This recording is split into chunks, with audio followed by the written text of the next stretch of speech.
बेटा, मुझे खाना खाए 3 दिन हो गए हैं। कुछ खाने को दे सकते हो क्या? बहुत भूख लगी है बेटा। ठीक है, ये लो 2 केले खाओ। अगर भूख नहीं मिटी तो बताना, और 2 केले दे दूंगा। वह 2 केले लेकर बूढ़ा वहाँ से जाने लगता है। तभी चिन्नप्पा, ओ दादाजी, रुको रुको, इधर आओ।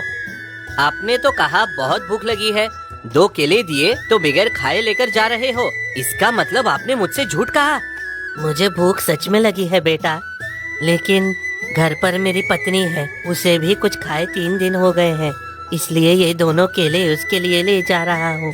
अरे अरे, मुझे माफ करो, जल्दबाजी में आप पर शक किया। ये केले अगर आपकी पत्नी को खिलाओगे तो आप क्या खाओगे? आप रुकिए, मैं आपको कुछ सामान देता हूँ, वो तुम्हें महीने भर खाने में काम आएगा। तभी चिन्नप्पा बूढ़े को महीने भर का राशन देता है। ये सामान ले जाइए, अपनी पत्नी की अच्छे से देखभाल कीजिए, ठीक है? तुम्हारा दिल बहुत बड़ा है बेटा, तुम्हें ऊपर वाला आशीष दे। तभी बूढ़ा सामान लेकर चला जाता है और कुछ समय बाद चंपा सेठ आता है। वो चिन्नप्पा से पूछता है, हाँ चिन्नप्पा, व्यापार कैसा हुआ? कितने लोग आकर गए? आपके जाने के बाद मैंने जो सामान बेचा ये उसके पैसे हैं, आप अच्छे से गिन लीजिए। पर सेठ जी, लेकिन क्या? चिन्नप्पा, कुछ पैसे लिए क्या? कितने लिए बताओ? कुछ पैसे नहीं लिए मालिक, लेकिन एक बूढ़ा और उसकी पत्नी बेचारे बहुत भूखे थे, इसलिए 1 महीने भर का राशन उसे देकर भेज दिया। चाहो तो मेरी पगार से पैसे काट सकते हो आप। बेचारे दादा को देखकर बहुत दुख हो रहा था। क्या तेरी पगार से काटना? तू 2 महीने की पगार पहले ही ले चुका है, तो इस महीने की पगार कहाँ से आएगी? ऐसे ही दान करता रहेगा तो कैसे चलेगा? मेरे पास तेरे बाप दादा ने कमा कर कुछ रखा है क्या? अब तुझे मैं बर्दाश्त नहीं कर सकता। ऐसा कुछ नहीं है मालिक, मुझे यकीन है अगर आप भी उस बूढ़े को देखते तो जो मैंने किया वो आप खुद करते। वो लोग 3 दिन से भूखे थे, इसलिए मैंने ऐसा किया मालिक। अब से तू एक क्षण भी यहाँ मेरी दुकान पर नहीं रुक सकता। इस समय तुझे काम से निकाल देता हूँ। अब तू जा सकता है, फिर कभी यहाँ पर मत आना। चल अभी निकल यहाँ से तू। और एक बात याद रखना, अपना मुंह कभी मत दिखाना मुझे। आखिर में चिन्नप्पा का काम चंपा सेठ के यहाँ से भी छूट जाता है और कुछ दिनों में काम चले जाने के बारे में पूरे गांव वालों को पता चल जाता है। चिन्नप्पा को देखते ही सभी लोग उससे दूर भागने लगते हैं। देख, वह चिन्नप्पा यहीं पर आ रहा है, अगर उसने हमें देख लिया तो पैसे मांगेगा। हाँ यार, मैंने सुना है फिर उसका काम छूट गया। क्या करे इसका, जब देखो तब सबसे पैसे मांगता रहता है। इंसान अच्छा है, लेकिन बेकार में पैसे कौन देगा? अरे रंगा, रंगा! अरे उसने हमें देख लिया, चल चल यहाँ से जाते हैं। देखा, रंगा मुझे देखकर कैसे भाग रहा है।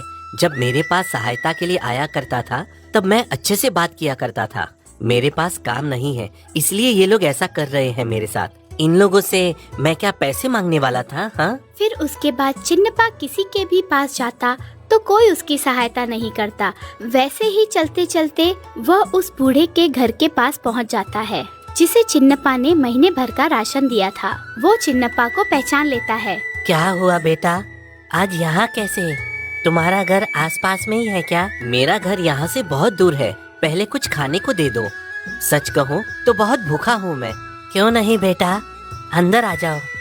तभी खाना खाते समय हर वह घटना जो उसके साथ हुई थी वो उन्हें बताता है। हमारे वजह से तुम्हारा काम छूट गया, माफ करना बेटा। मैं कौन हूँ न जानकर भी मेरी सहायता की। आज के बाद हमें कोई परेशानी नहीं होगी। मेरा बेटा आज आने वाला है, तुम्हें जब भी भूख लगे हमारे पास आ जाना और पेट भर के खाना खाना। क्या आपको बेटा भी है? क्या करता है वो? इतने दिन आपको छोड़कर कहाँ गया है वो? मेरा बेटा एक चोर है, काम वाम कुछ करता नहीं, लेकिन हमें उसने कभी तकलीफ नहीं दी, हमेशा ख्याल रखता था। इन दिनों वो राजा के कारागार में था, आज उसकी शिक्षा खत्म हो गई है। अब तक उसे आ जाना चाहिए था। उसी को देखने मैं घर से बाहर आया और तुम दिखे मुझे। अच्छा, तो आपने मुझे पहचान कर भरपेट खाना दिया। वैसे आपके बेटे का नाम क्या है? मेरे बेटे का नाम पैदाबलू बाबू।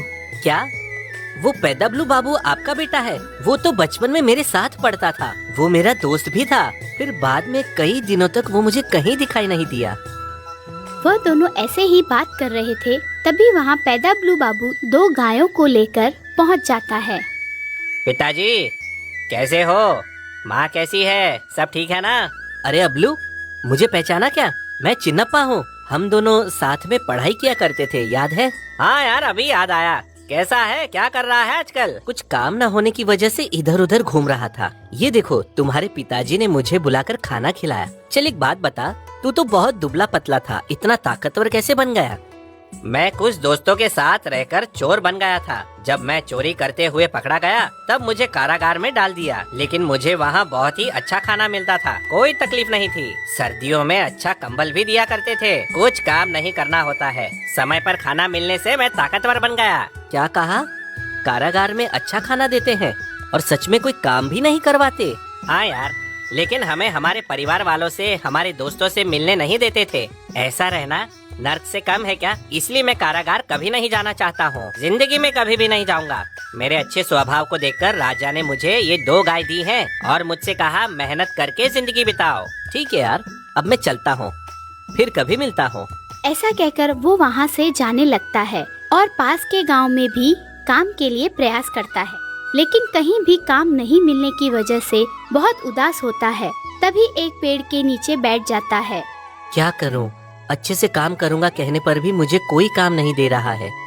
क्या करूं समझ नहीं आ रहा है। उस अबलू के कहने के मुताबिक मैं भी उस कारागार में जाकर बैठूंगा तो मुझे बगैर काम के ही समय पर खाना दिया जाएगा और सोने के लिए अच्छा बिस्तर भी मिल जाएगा। लेकिन उधर जाने के लिए चोरी करनी पड़ेगी, लेकिन जिसका पैसा चुराऊंगा उसे बहुत बुरा लगेगा। हाँ, एक तरकीब है। ऐसा सोचकर वो राजा के महल की तरफ बढ़ता है और वहाँ से एक लकड़ी उठाता है। उस लकड़ी से वो पहरेदार को मारने लगता है। क्या तेरी इतनी हिम्मत जो तू मुझे मार रहा है? राजा के पहरेदार को मार रहा है? चल तुझे कारागार में डालता हूँ, तभी तुझे अक्ल आएगी। राजा के पहरेदार को मारने की वजह से चिन्नप्पा को 6 महीने की शिक्षा मिलती है और इस तरह चिन्नप्पा कारागार में चला जाता है। वहाँ उसे अच्छा खाना सही समय पर मिलता है। वाह, कारागार में हूँ फिर भी समय पर अच्छा खाना मिल रहा है, अच्छा रहने का स्थान भी दिया है। बाहर इसके उसके पास काम के लिए घूमने के बजाय इधर रहना ही अच्छा है। कितना सुकून है यहाँ पर। अब तो मैं मेरा पूरा जीवन शांति से निकाल सकता हूँ यहाँ। देखते ही देखते 6 महीने गुजर जाते हैं। ए चिन्नप्पा, इधर आ, तेरी सजा आज खत्म हुई, तुझे रिहा कर रहे हैं। कोई अच्छा काम कर, अच्छा जीवन जी। अरे इतनी जल्दी 6 महीने पूरे हो गए? मैं बाहर नहीं जाऊंगा, मुझे यहीं कारागार में ही रखो। ऐसा नहीं हो सकता, तेरी सजा खत्म होने के बाद तुझे यहाँ पर रखा तो मेरी नौकरी चली जाएगी। चिन्नप्पा के इच्छा के बगैर ही उसे कारागार से बाहर आना पड़ता है। बाहर आकर वो मन ही मन सोचता है, अब क्या मुझे फिर से काम के लिए घूमना पड़ेगा? वैसे भी मैं अच्छे से काम करूंगा तो भी मुझे काम पर से निकाल दिया जाएगा। अगर अब किसी को पता चला कि मैं कारागार में था तो कोई मुझे काम नहीं देगा। अब कुछ भी हो जाए, मुझे फिर से कारागार में कैसे भी जाना ही होगा। लेकिन इस बार क्या करूं? हाँ, एक तरकीब है। राजा के महल के पास जाकर ही कोई अपराध करना पड़ेगा। तभी चिन्नप्पा राजा के महल के पास जाता है। वहाँ वो देखता है कि राजा महल में टहल रहे हैं। राजा को टहलता हुआ देखकर चिन्नप्पा मन में सोचता है, ये अच्छा समय है। अगर इस पत्थर से राजा को मारूंगा तो मुझे मारपीट कर कारागार में डाल दिया जाएगा। इस कारण मुझे ज्यादा से ज्यादा सजा मिल सकती है और वो भी लंबे समय तक। ऐसा सोचकर चिन्नप्पा राजा के ऊपर पत्थर फेंकता है, लेकिन वो पत्थर राजा को नहीं लगता। लेकिन राजा की नजर चिन्नप्पा पर पड़ जाती है। चिन्नप्पा फिर एक बार पत्थर लेकर राजा के ऊपर फेंकता है। ए, कौन है रे तू? सिपाहियों, उसे पकड़कर हमारे पास लाओ। चिन्नप्पा को पकड़कर सिपाही राजा के पास ले जाते हैं। ए, कौन है रे तू? मेरे ऊपर पत्थर क्यों फेंका? महाराजा, इसने इससे पहले भी मुझे लकड़ी से मारा था, कारागार में सजा भी काट चुका है। क्या हुआ? तूने पहले सिपाही पर हाथ डाला और फिर मुझ पर पत्थर फेंका। कहीं पागल तो नहीं हो गया है? इसकी शिक्षा कितनी है पता है तुझे? हाँ, पता है मुझे महाराज। मुझे कारागार में डाल दिया जाएगा, इसीलिए ही मैंने आप पर पत्थर फेंका है। जितनी ज्यादा लंबी आप सजा दे सकते हैं उतनी दीजिए। सही में तू पागल है। कारागार में रहना आसान है क्या? तेरा कोई नहीं है क्या यहाँ पे? सभी लोग कारागार से भागने की सोचते हैं, लेकिन तू है जो मुझे कारागार में डालने को कह रहा है। आखिर क्या हुआ है तुझे? क्या बताऊं महाराज, मैं बहुत ही ईमानदारी से काम किया करता था। बस कुछ लोगों की सहायता करने की वजह से मुझे निकाल दिया और दूसरी जगह मेरी पगार से ही कुछ दान किया इसलिए निकाल दिया मुझे। बहुत जगह काम के लिए पूछा, लेकिन किसी ने मुझे काम नहीं दिया महाराज। मेरी भूख, मेरी तकलीफ को समझने वाला कोई नहीं है। इसलिए सोचा कि कारागार में समय पर खाना और सोने के लिए बिस्तर अच्छे से मिलता है। इस वजह से चोरी करके दूसरे को तकलीफ देना नहीं चाहा। इसीलिए किसी भी तरह कारागार में आने के लिए आप पर पत्थर फेंका। दया करके मुझे कारागार में डाल दीजिए। तभी उसने राजा को उन सभी दोस्तों के बारे में बताया जो उससे दूर भागते थे। यह सब सुनकर राजा ने कहा, सिर्फ खाने के लिए कोई ऐसा करता है क्या? ऐसा करने से तुझे मरने की शिक्षा भी पड़ सकती है। ठीक है, तुझे मैं मेरे महल में अच्छा काम देता हूँ। अच्छे से काम कर, फिर कभी कारागार में जाने के बारे में मत सोचना, समझा? महाराज, मुझे भी काम करके पेट भरना अच्छा लगता है, लेकिन इन सारी परिस्थितियों की वजह से ये कदम उठाना पड़ा। आप बड़े महान हो, मुझे समझने के लिए धन्यवाद। आज से अच्छा जीवन जीऊंगा। उस दिन के बाद चिन्नप्पा अपना काम पूरी लगन और मेहनत से करने लगा और अपना जीवन